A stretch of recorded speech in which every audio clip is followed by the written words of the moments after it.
Бүген сүзебез Казаклар авылы китапханәсе хакында булыр. Китапханә Олы Кибәхуҗа, Кече Кибәхуҗа Казаклар авылларына хезмәт күрсәтә. Китапханәдә барлыгы 7972 китап фонды бар.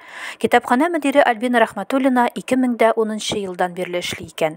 Халкыбызның милли йолаларын, гореф-гадәтләрен яңарту максатыннан гореф-гадәт йола югалмаган дигән иҗади проект нигезендә эш алып барабыз, диде ул.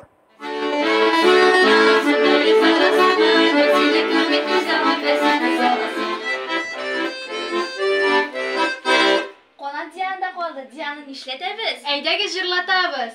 Eydəgiz. Китапхана каршында Ахирәтләр мәҗлесе берләшмәсе эшли икән. Бу улы яшьтәге апалар җыр биюгә дә, кул эшләренә дә, аш-суга да бик осталар. Махсус хәрби операциядә катнашучыларга ярдәм итү йөзеннән иң беренче булып сугышчыларыбызга җылылык бүләк итик дип исемләнгән акция игълан иткән алар.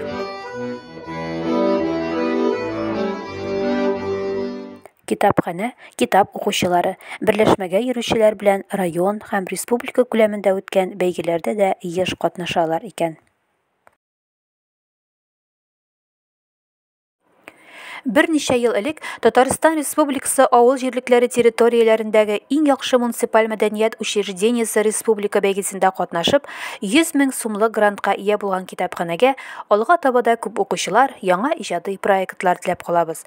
Авыл халкын китапханәгә тарту, китап укуга җәлеп итү өчен китапханә эшен тагын да җанландыруны күздә тотабыз. Эшлисе эшләребез бик күп әле дип озатып калды безне китапханәче.